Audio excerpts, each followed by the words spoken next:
নমস্কার বন্ধুরা, ভক্তিমূলক কথা চ্যানেলে জানাই আপনাদের সকলকে স্বাগত। বন্ধুরা, আশা করছি ঈশ্বরের আশীর্বাদে আপনারা প্রত্যেকেই ভালো আছেন এবং সুস্থই আছেন। অনেক সময় অনেক পূজা পাঠ করেও ঘরে উন্নতি থাকে না। আপনারা নিশ্চয়ই অনেককে বলতে শুনেছেন যে আমি এত পূজা পাঠ করি তবুও সংসারে উন্নতি নেই, আর্থিক অনটন নিত্যদিন লেগেই আছে, ঘরে সুখ শান্তি নেই। আজকের এই ভিডিওতে আমরা এর কারণ ব্যাখ্যা করব। আসলে জ্ঞাতসারে বা অজান্তেই কিছু মানুষ পুজোর সময় অনেক ভুল করে থাকেন, যার কারণে পুজোর শুভ ফল পাওয়া যায় না এবং পুজো অসম্পূর্ণই থেকে যায়। এমন অবস্থায় ভুল পদ্ধতি ও ভুল নিয়ম মেনে পুজো করলে বিরূপ প্রভাব পড়তে পারে। আসুন জেনে নেওয়া যাক বাড়ির মন্দিরে পুজো করার সঠিক উপায় কি, যার শুভ ফল আমরা পেতে পারি। প্রথমত বন্ধুরা, ভগবানের উপাসনার প্রথম নিয়ম হলো আপনার মন পরিষ্কার এবং শান্ত রাখা উচিত। ভগবান ভক্তের ভক্তি দেখেন, তাই মনে নেতিবাচক চিন্তা বা কারোর প্রতি রাগ থাকলে এসব ছেড়ে পূজা করুন, না হলে পুজোর কোনো ফল পাওয়া যায় না। দ্বিতীয়ত, পূজায় 5টি উপাদানের উপস্থিতি আবশ্যক। এই 5টি উপাদান হলো আগুন, পৃথিবী, বায়ু, জল এবং আকাশ। এই 5টি উপাদানের মধ্যে 3টি উপাদান ইতিমধ্যেই আমাদের কাছেই উপস্থিত আছে, আকাশ, বায়ু এবং পৃথিবী। আমাদের শুধু অগ্নি উপাদান এবং জল উপাদানের প্রয়োজন। তাই প্রথমেই একটি প্রদীপ জ্বালিয়ে নিতে হবে এবং তারপর তামার পাত্রে পরিষ্কার জল রাখতে হবে। এরপর চোখ বন্ধ করে প্রার্থনা করা উচিত। ঈশ্বর আপনাকে এ পর্যন্ত যা দিয়েছেন তার জন্য ঈশ্বরকে প্রথমেই ধন্যবাদ জানান। প্রতিদিন অনেক সমস্যা নিয়ে ভগবানের কাছে হাজির হবেন না, না হলে এতদিন যা পেয়েছেন তাও নষ্ট হয়ে যায়। তৃতীয়ত বন্ধুরা, প্রত্যেক দিন পুজোর জন্য একটি নির্দিষ্ট সময় নির্ধারণ করুন এবং চেষ্টা করুন প্রতিদিন সেই একই সময়ে পুজো করার। ঈশ্বরের উপাসনা করার সময় দিকটিও মাথায় রাখা উচিত, আপনার মুখ উত্তর বা পূর্ব দিকে হওয়া উচিত। এছাড়াও পুজোর জন্য কখনোই তামার পাত্রে চন্দন রাখবেন না। চতুর্থত, কোনো দেবী বা দেবতার পুজো করার আগে স্নান করা হয়। স্নান শেষে শান্ত চিত্তে ভগবানের সামনে আসনে বসে পূজা করুন। দাঁড়িয়ে দাঁড়িয়ে পূজা করবেন না বা খালি মেঝেতে বসেও পূজা করা উচিত নয়।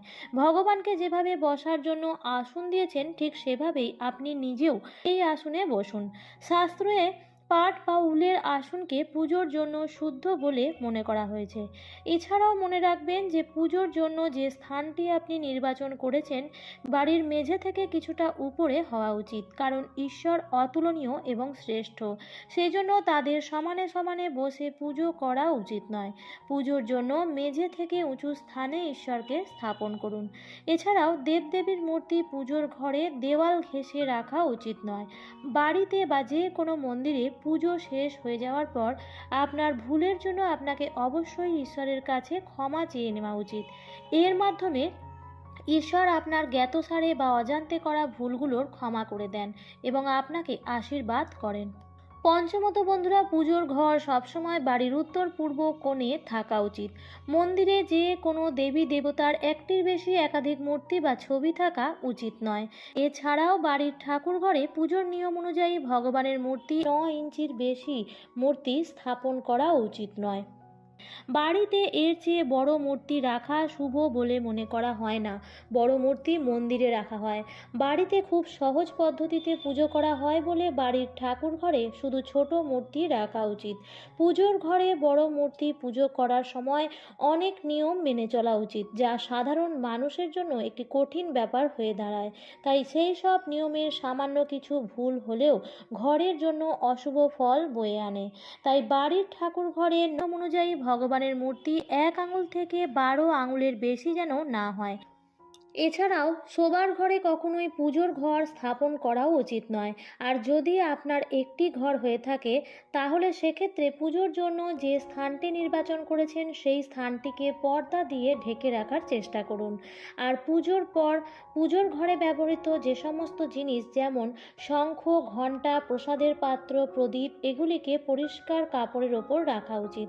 এটি না করলে প্রত্যেক দিন পুজো করার পরেও আশানুরূপ ফল নাও পেতে পারেন।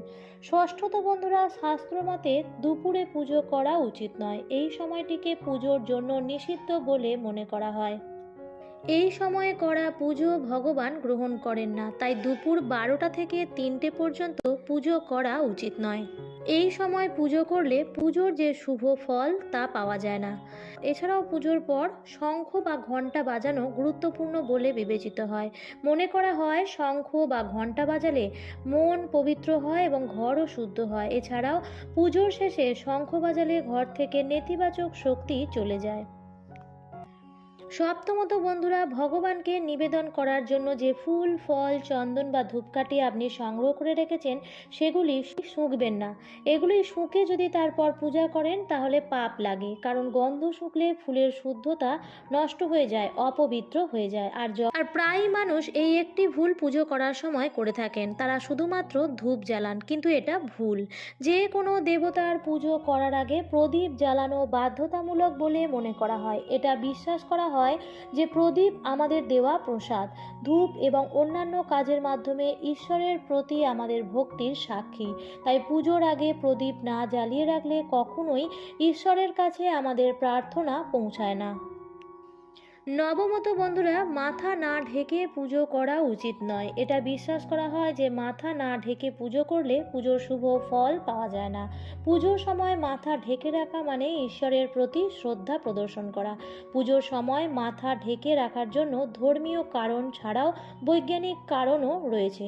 সেই জন্য পুরুষ হোক বা নারী পুজোর সময় অবশ্যই মাথা ঢেকে রাখবেন।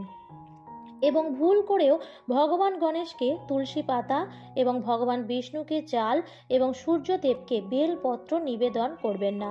বেলপত্র মহাদেবের খুব প্রিয়, তাই ভগবান শঙ্করকে সর্বদা বেলপত্র নিবেদন করুন।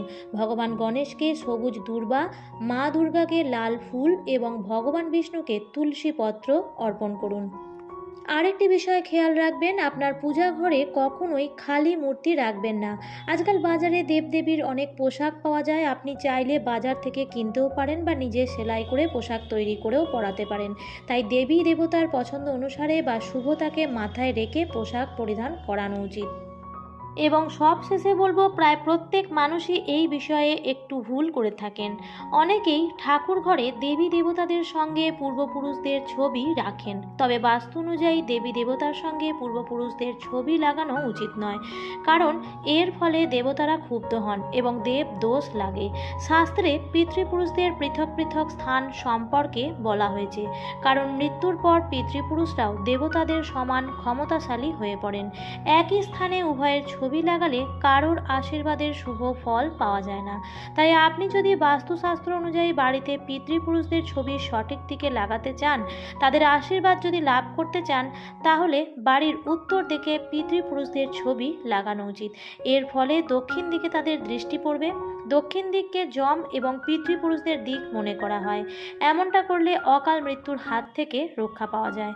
তাই ভুলেও বাস্তু নিয়ম অনুযায়ী বাড়ির ঠাকুর ঘরে পিতৃপুরুষদের ছবি রাখবেন না।